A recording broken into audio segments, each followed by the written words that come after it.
तो हेलो बच्चों, मैं कृष्णा मिश्रा वापस आ गया हूँ। आप सभी लोगों का स्वागत करना चाहूँगा 10+ अकेडमी में। तो हम लोग कहाँ पर थे? Dual nature of matter and radiation पे। हमने लॉज ऑफ ये फोटो इलेक्ट्रिक इफेक्ट पढ़ लिया।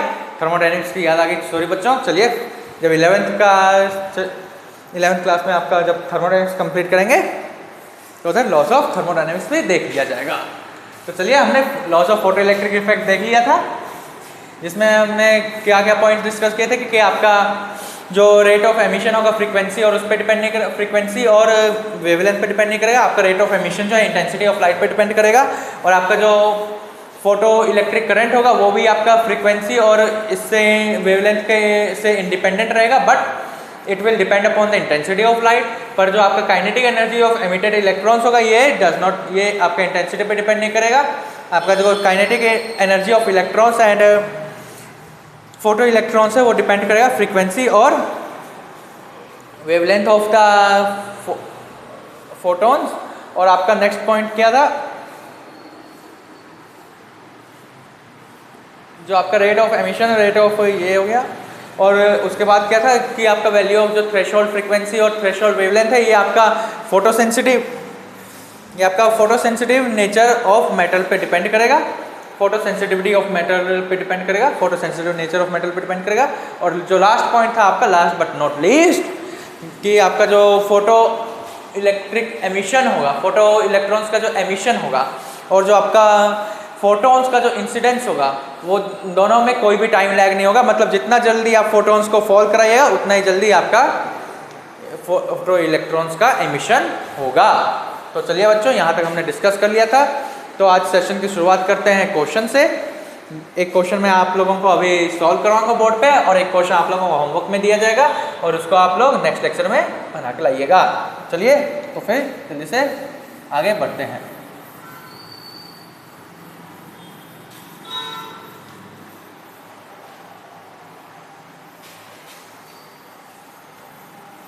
इस लेक्चर में हम लोग काइनेटिक एनर्जी मैक्सिमम इक्वेशन देख लेंगे, स्टॉपिंग पोटेंशियल देख लेंगे, इंटेंसिटी देख लेंगे, इंटेंसिटी का कॉन्सेप्ट समझ लेंगे थोड़ा सा बच्चों।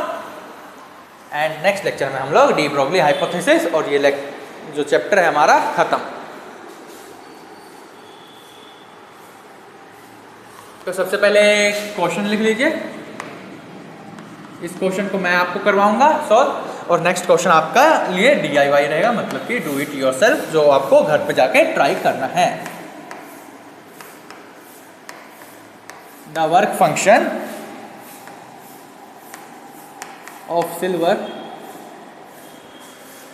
is 5.26 into 10⁻⁻19 joule. Calculate its threshold wavelength. बड़ा ही दो कौड़ी का सवाल है बच्चों।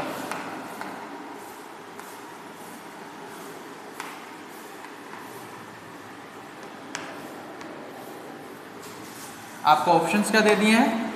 ए 3674 angstrom, option C 3647 angstrom, option B 3467 angstrom, option D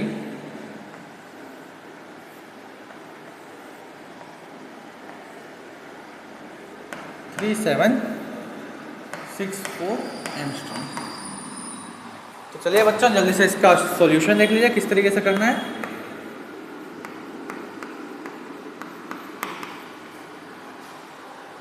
तो हम लोगों ने डिस्कस क्या था? h बराबर हमारा क्या होता है? फाई बराबर क्या होता है? hc by lambda naught. हमको इधर फाई की वैल्यू गिवन है, तो हम लैम्डा नॉट की वैल्यू निकाल देंगे। तो यहाँ से हमारा लैम्डा नॉट क्या आ जाएगा? hc/फाई आया ना बच्चों? हाँ सर। तो हमको लैम्डा नॉट निकालना है, और हमारा h का वैल्यू होता है 6.6 इंटू 10⁻34 जूल सेकेंड। c का वैल्यू होता है 3 इंटू 10⁸ मीटर्स पर सेकेंड। और फाई का वैल्यू आपका आ जाएगा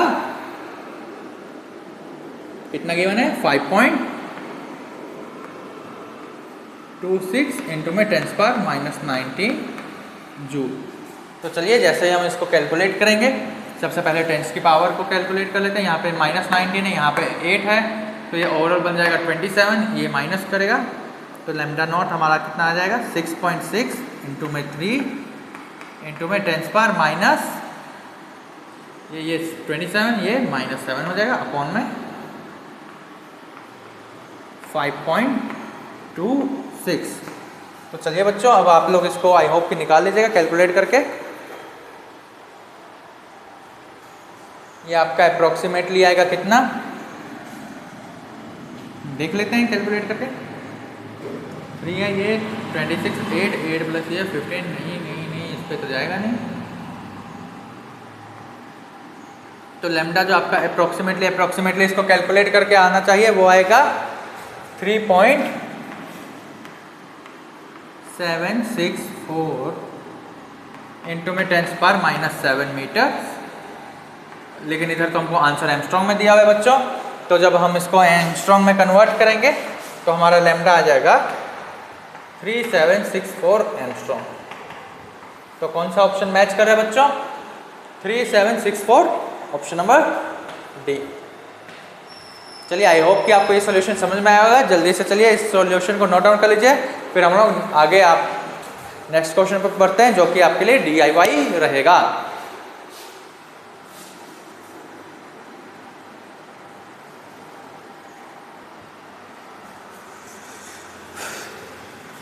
तो चलिए बच्चों, आई होप कि आप लोगों को सॉल्यूशन समझ में आ गया होगा। तो हम लोग अब आगे बढ़ते हैं, आगे हम लोग नेक्स्ट क्वेश्चन को देखते हैं किस तरीके से करना है। नेक्स्ट क्वेश्चन आप लोगों के लिए होमवर्क में रहेगा, जिसको आपको घर पे जाके बनाना है। या तो अगर घर पे ही है तो घर पे बैठ के बनाइए, या तो अगर बाहर में कहीं बैठ के लाइब्रेरी वगैरह में पढ़ रहे हैं तो उधर बनाइए।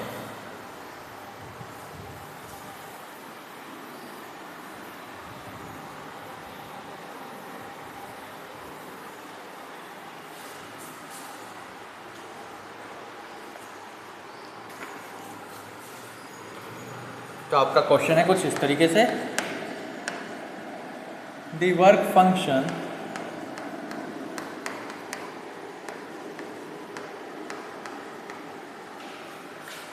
Function of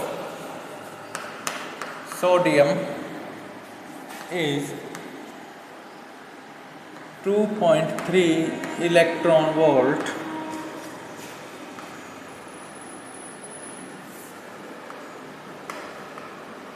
what is the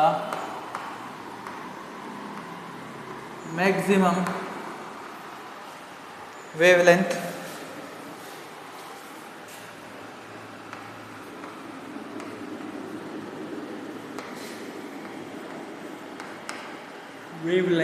of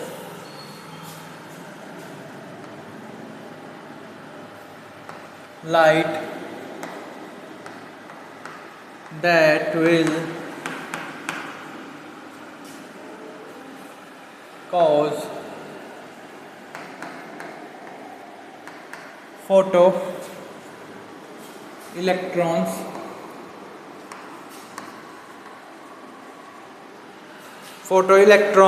to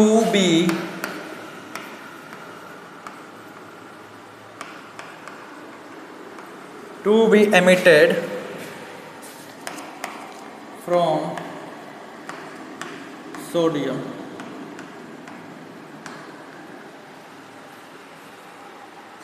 और आपके ऑप्शंस हैं कुछ इस प्रकार से, 539 mm,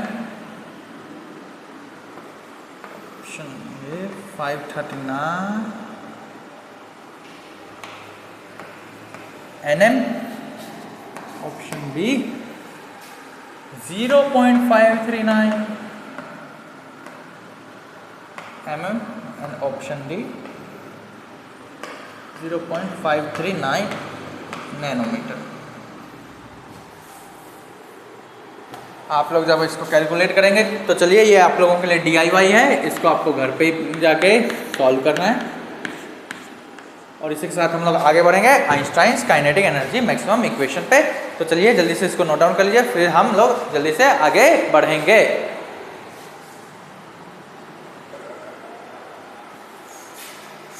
तो चलिए बच्चों, आप लोगों ने इस क्वेश्चन को आई होप कि सॉल्व कर लिया होगा, नहीं किए होंगे तो घर पे जाके इसको सॉल्व कीजिएगा। और हम लोग अब आगे बढ़ते हैं Einstein's equation of kinetic energy maximum equation पर।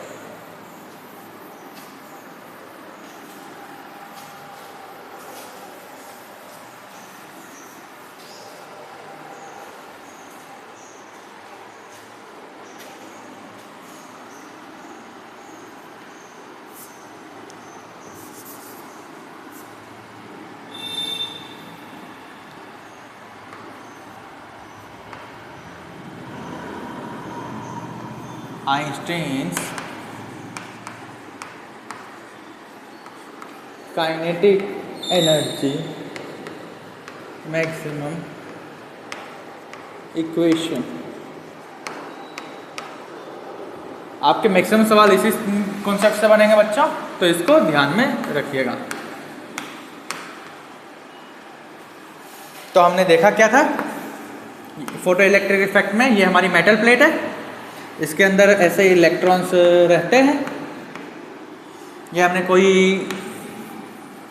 फोटोन इंसिडेंट किया इस पे, जिसकी एनर्जी है E। इन फोटोन्स की एनर्जी E है। ये मेटल का वर्क फंक्शन है कुछ फाई।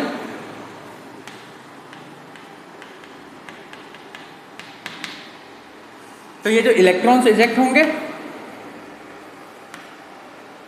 इनके पास भी कुछ एनर्जी होनी चाहिए, काइनेटिक एनर्जी। हाँ है ना बच्चों, हाँ है ना? हाँ सर, इनके पास भी कुछ ना कुछ काइनेटिक एनर्जी होगी, ज़रूर होगी। तो जो आपकी ये काइनेटिक एनर्जी होती है, ये तो अलग अलग इलेक्ट्रॉन्स के लिए अलग अलग हो सकते हैं। क्योंकि ये देखिए, डायरेक्टली अगर फोटोन इस पर इंसिडेंट हुआ, कई बार इलेक्ट्रॉन्स क्या पता अपने सामने वाले इलेक्ट्रॉन से टकरा जाए, या हीट में लॉस कुछ एनर्जी हो जाए, या कुछ हो जाए, तब तो क्या कहते हैं, आपका एनर्जी तो अलग अलग इलेक्ट्रॉन्स के लिए अलग अलग हो जाएगा। तो हाइपोथेटिकली आपका एक इक्वेशन बना दिया गया जो होती है काइनेटिक एनर्जी मैक्सिमम की, मतलब कि कोई भी इलेक्ट्रॉन की जो मैक्सिमम काइनेटिक एनर्जी होगी वो कितनी होगी। तो ये जो आपकी काइनेटिक एनर्जी मैक्सिमम की इक्वेशन होती है वो होती है कुछ इस प्रकार से, kinetic energy maximum minus is equal to E minus 5। कई लोग इसको इस तरीके से लिखते हैं, मैं तो इसी तरीके से लिखता हूँ, लेकिन मैक्सिमम टीचर्स जो आपको लिखेंगे वो कुछ इस तरीके से लिखेंगे, E बराबर काइनेटिक एनर्जी मैक्सिमम प्लस में 5। लेकिन सही तरीका लिखने का यही है, आप लोग भी इसी तरीके से इसको लिखिए, वो ज़्यादा बेहतर लगेगा और बेहतर रहता भी है। ठीक है बच्चों, तो हम लोगों ने देख लिया काइनेटिक एनर्जी मैक्सिमम का इक्वेशन क्या होता है। तो चलिए अब इसको कंपेयर करते हैं। काइनेटिक एनर्जी मैक्सिमम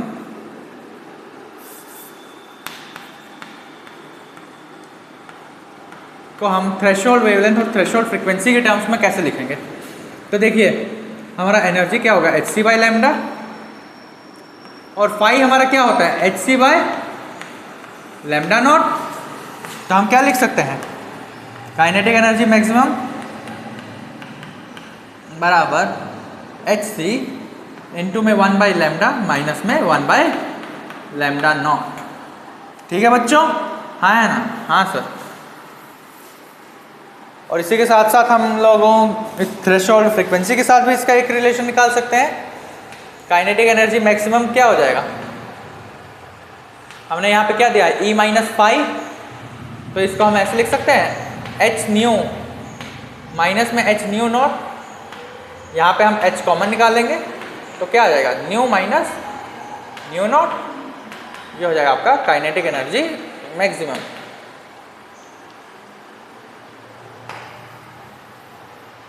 तो यहाँ से हमको क्या क्या ऑब्जर्व हो रहा है बच्चों, आपका ये जो न्यू लैम्डा नॉट जितना ही लैम्डा का वैल्यू जितना भी क्या कहते हैं छोटा होता जाएगा, आपकी काइनेटिक एनर्जी उतनी बढ़ती जाएगी, और वहाँ पे भी आपकी फ्रीक्वेंसी जितनी बढ़ेगी काइनेटिक एनर्जी उतनी बढ़ेगी। यहाँ पे काइनेटिक एनर्जी उतनी कम होती जाएगी क्योंकि लैम्डा के इन्वर्सली प्रोपोर्शनल है। तो चलिए दोस्तों, अब हम लोग आगे बढ़ेंगे एक क्वेश्चन के साथ। ये फॉर्मूला जो है, ये फॉर्मूला मोस्ट इंपॉर्टेंट है, इसको नोट डाउन कर लीजिए। फिर एक ये वाला फॉर्मूला देख लीजिए और एक इस वाले फॉर्मूले को लिख लीजिए। ये आपके मोस्ट इंपॉर्टेंट फॉर्मूलाज हैं। क्वेश्चंस भी आपको घुमा फिरा के इन्हीं सब रिलेशन से पूछे जाएंगे। तो चलिए एक क्वेश्चन देखेंगे और आगे बढ़ेंगे। बोर्ड पे सब कुछ विजिबल है दोस्तों, एक बार चेक कर लेता हूँ, उसके बाद हम लोग आगे क्वेश्चंस करते हैं। फिर हम लोग स्टॉपिंग पोटेंशियल भी डिस्कस करेंगे।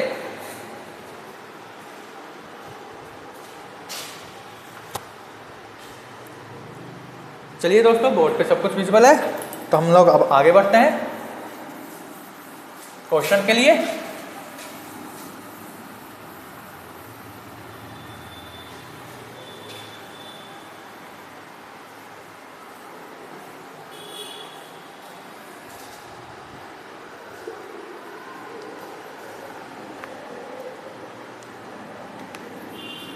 तो चलिए दोस्तों, जल्दी से क्वेश्चन को नोट डाउन कर लीजिए। Question is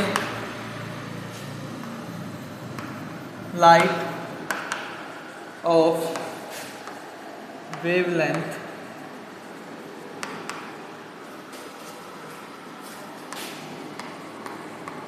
4000 Angstrom is incident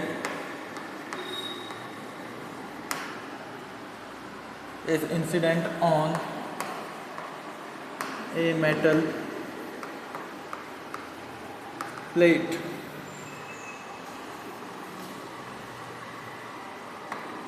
whose work function phi is 2 electron volt.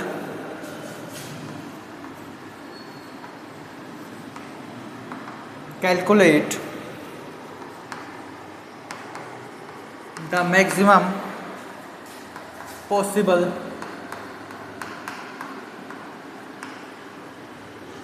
kinetic energy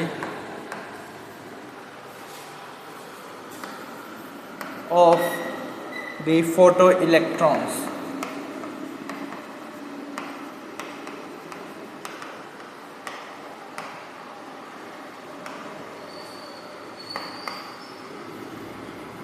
आपके ऑप्शन है कुछ इस तरीके से A B C D. 3.09 electron volt, 1.9 EV, 1.09 electron volt और none of this. So the solution will be, आप सभी लोग इसको एक बार ट्राई कीजिए, उसके बाद मैं आप लोगों को बताता हूँ। काफ़ी सिंपल सा सवाल है। यहाँ पे बोला क्या गया है, लाइट ऑफ वेवलेंथ 4000 एंगस्ट्रॉम। अब आपको लाइट की वेवलेंथ पता है तो एनर्जी भी निकाल सकते हैं आराम से। उसके बाद आपको क्या गिवन है बच्चों, वर्क फंक्शन गिवन है 2 इलेक्ट्रॉन वोल्ट का, कैलकुलेट, और उसके बाद हमको कैलकुलेट क्या करना है, maximum possible kinetic energy of photo electrons. तो काफ़ी सिंपल सा सवाल है बच्चों। सबसे पहले हम लोगों को एनर्जी निकालनी पड़ेगी, उसके बाद हम लोगों को निकालना पड़ेगा काइनेटिक एनर्जी मैक्सिमम। तो इसको करने के दो तरीके होते हैं। या तो आप पहले तो हम लोग इसमें ये अपने फोटोन की एनर्जी निकाल देते हैं। ये कितनी आएगी बच्चों, E बराबर hc बाई लैम्डा। h का वैल्यू हम चेंज कर सकते हैं इलेक्ट्रॉन वोल्ट में, जो कि आता है कितना आपका 6.6 इंटू में 10⁻34। इसको डिवाइड कर दीजिए आप 1.6 इंटू में 10⁻19 के साथ, तो ये आपका हो जाता है -15। हाँ, 1.6 हो जाएगा आपका 0.8, ये आ जाएगा आपका 3.3, जो कि आ जाएगा आपका 4.15।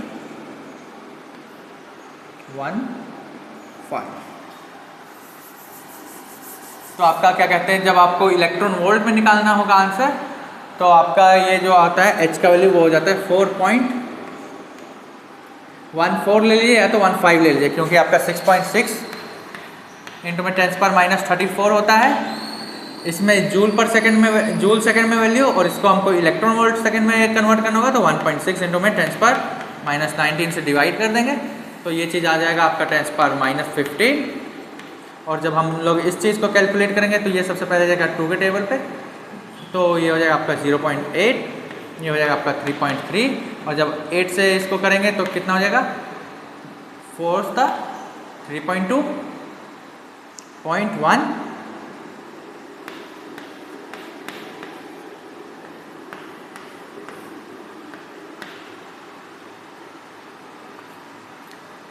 ये आ जाएगा आपका कितना 0.8, 4.125 इंटू में 10⁻⁻15, जिसको आप 4.13 भी लिख सकते हैं या तो 4.12 लिख दीजिए, वो ज़्यादा बेटर रहेगा for the calculation point of view. तो चलिए जल्दी से इसको लिख लेते हैं। 4.125 इंटू में 10⁻⁻15 इंटू में 3 इंटू में 10⁻8 अपॉन में 4 इंटू में कितने में दिया, एंगस्ट्रॉम में दिया हुआ है, इंटू में 10⁻⁻⁻ का 10, है ना बच्चों? हाँ सर। और या तो आपको एक और तरीका होता है निकालने का, एकदम शॉर्टकट फॉर्मूला, जब आपको एंगस्ट्रॉम में दिया रहेगा ये वेवलेंथ का वैल्यू, तो आपका एनर्जी जो बेसिकली हो जाता है वो हो जाता है 12400 अपॉन में लैम्डा। ये जब आप, ये आपका इलेक्ट्रॉन वोल्ट में आता है और आपका लैम्डा होना चाहिए एंगस्ट्रॉम में, और वहीं अगर नैनोमीटर में होगा तो इसको 1240 कर लीजिए, नीचे में लैम्डा इन नैनोमीटर। ये आपका इलेक्ट्रॉन वोल्ट होता है। तो चलिए हम लोग डायरेक्टली इसी फॉर्मूला से इस सवाल को बना सकते हैं। 12400 अपॉन में 4000, यही है दोस्तों। ये इससे कट गया, ये 0 चला जाएगा, 12.4, ये कितना आ जाएगा आपका 3.1, है ना बच्चों? हाँ सर, ये तो 3.1 आ गया। तो आपका अप्रोक्सीमेटली आंसर कितना आ जाएगा, काइनेटिक एनर्जी मैक्सिमम जो होगी वो बराबर क्या आ जाएगा 3.1 इलेक्ट्रॉन ई माइनस में 5, और आपका ई का वैल्यू क्या है आप बच्चों 3.1 इलेक्ट्रॉन वोल्ट, और 5 क्या गिवन है 2 इलेक्ट्रॉन वोल्ट, ये आपका कितना आ जाएगा 1.1 इलेक्ट्रॉन वोल्ट। तो ये आपका क्लोजेस्ट आंसर किसके आ रहा है 1.09 के, मतलब कि ऑप्शन सी हो गया आप लोगों का आंसर। देख लीजिए 1.09 और 1.1 में कितना ही का डिफरेंस है दोस्तों। क्लोजेस्ट आंसर हमको मिल गया 1.09 इलेक्ट्रॉन वोल्ट। तो आई होप कि आपको ये सवाल समझ में आ गया होगा। तो जल्दी से इसका सॉल्यूशन नोट डाउन कर लीजिए और हम लोग आगे बढ़ते हैं स्टॉपिंग पोटेंशियल पर।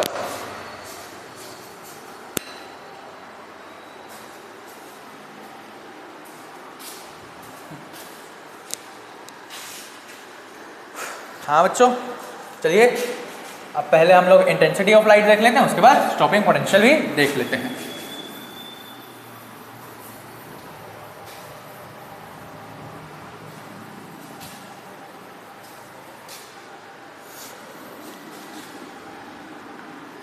तो चलिए बच्चों जल्दी से देख लेते हैं इंटेंसिटी ऑफ लाइट।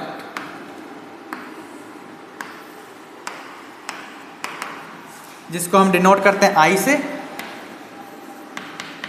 और आई बराबर होता है आपका ई अपॉन में, आई बराबर आता है आपका ई अपॉन में ए इंटू में टी, जहाँ पे आपका ई बराबर होता है energy, total energy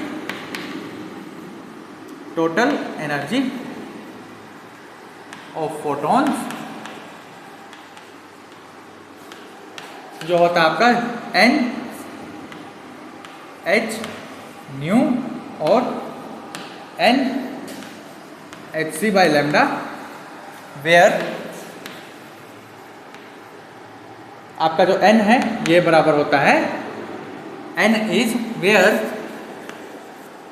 n is number of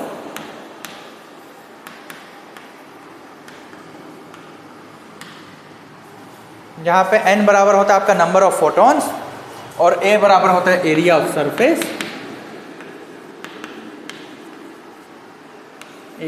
surface, और आपका t बराबर होता है टाइम ऑफ एक्सपोजर, मतलब कि कितने टाइम तक आप उस पर लाइट को फॉल करवा रहे हैं, टाइम ऑफ एक्सपोजर। तो इधर से हमको इंटेंसिटी का यूनिट पता लग जाएगा, क्या हो जाएगा जूल पर मीटर स्क्वायर पर सेकेंड, है ना बच्चों, जिसको हम ऐसे लिख सकते हैं जूल पर मीटर स्क्वायर पर सेकेंड। तो इसकी डायमेंशन क्या हो जाएगी दोस्तों, इधर से हमको दिख रहा है जूल का क्या होता है ml2 T-2 इंटू में L-2 हो जाएगा, इंटू में T-1 हो जाएगा, ये T-3 हो जाएगा, L0 हो जाएगा और M1 हो जाएगा। ये आ जाएगा आपका इसका डायमेंशन फॉर्मूला।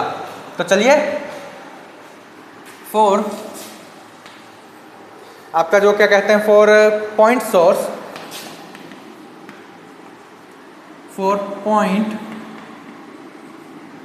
सोर्स आपका जो इंटेंसिटी है is inversely proportional to 1/r²। और इसी के साथ लिख लीजिए फॉर लाइन सोर्स आपका जो इंटेंसिटी है that is inversely proportional to r। जहाँ पे आपका r क्या है, r इज the distance between the source and the surface, where r is the distance of the point from the light source.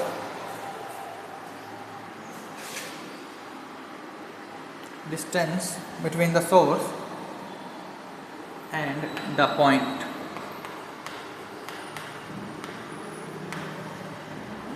Light source लिख लीजिए इधर दोस्तों। तो चलिए आई होप कि आपको इंटेंसिटी समझ में आ गया होगा। जल्दी से एक एग्जांपल देख लेते हैं और मिलते हैं। जो एग्जांपल उस एग्जांपल को आप लोग DIY में लीजिएगा, मतलब कि आप वो क्वेश्चन को होमवर्क में करके आइएगा। जल्दी से इसको नोट डाउन कर लीजिए, पहले देख लेता हूँ। आई होप कि वो बोर्ड पे सब कुछ विजिबल होगा। जी हाँ बच्चों, बोर्ड पे सब कुछ विजिबल है। तो इंटेंसिटी ऑफ लाइट से हम लोग क्या समझते हैं, इंटेंसिटी ऑफ लाइट जो कि हम अपने उस मेटल सरफेस पे इंसिडेंट कर रहे होंगे। और ये इसका फॉर्मूला क्या होता है, E/AT, मतलब कि एनर्जी अपॉन में एरिया इंटू में टाइम। यहाँ पे आपका टोटल E होता है टोटल एनर्जी ऑफ फोटॉन्स, जो आपका NH न्यू या तो Nhc/λ होता है। और क्या कहते हैं, हम लोग एनर्जी को इस तरीके से भी लिख सकते हैं, इंटेंसिटी हमारा हो जाता है वॉट पर मीटर स्क्वायर भी, क्योंकि हमारा जूल और ये जो होता है जूल पर सेकंड होता है वॉट, मतलब कि पावर, मतलब कि power by metre square, power by area भी हमारा इंटेंसिटी ही होता है। तो इंटेंसिटी का हमको एक और फॉर्मूला मिल जाएगा, I = P/A। तो ठीक है दोस्तों, एक होमवर्क क्वेश्चन ले लीजिए और हम लोग नेक्स्ट क्लास में मिलेंगे, जिसमें हम स्टॉपिंग पोटेंशियल को डिस्कस करेंगे और डी ब्रॉगली हाइपोथेसिस। बस यही दोनों चीज टॉपिक बाकी बच गए हमारे इस चैप्टर में। बाकी ये पूरा चैप्टर कंप्लीट हो चुका है। तो चलिए मिलते हैं नेक्स्ट लेक्चर में। पहले एक क्वेश्चन ले लीजिए होमवर्क के लिए।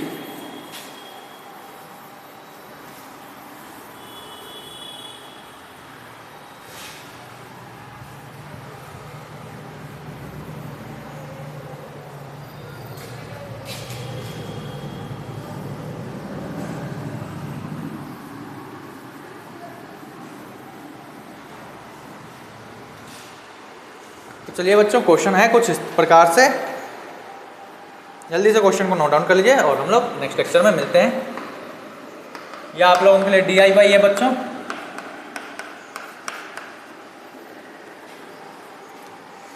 DIY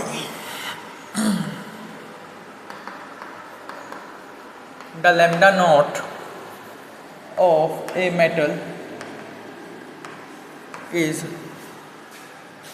5800 Armstrong if wavelength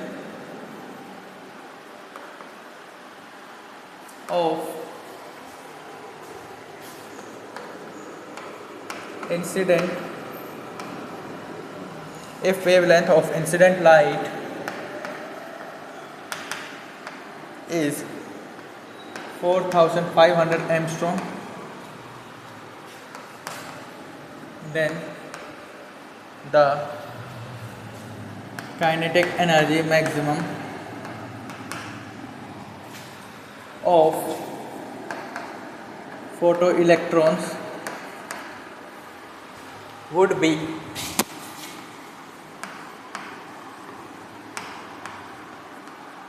आप लोगों का ऑप्शन ए है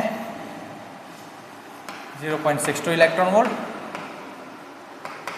option B 26 electron volt, option C 62 electron volt, option D 0.26 electron volt. चलिए दोस्तों, अब हम लोग इस सेशन को यहीं एंड करते हैं। नेक्स्ट क्लास में क्या कहते हैं, आप लोग इस क्वेश्चन को करके आइएगा, ये आप लोगों के लिए DIY है। तो चलिए अब मिलते हैं नेक्स्ट क्लास में। ये काइनेटिक एनर्जी मैक्सिमम पर जितने ज़्यादा सवाल होंगे उतने ज़्यादा बनाइए, क्योंकि रिपीटेटिव सवाल ही आते हैं। मतलब कि सवाल को करने का अप्रोच एक ही रहता है, बस डेटा के साथ थोड़ा बहुत और खिलवाड़ किया जाता है। तो चलिए अब अलविदा कहते हैं।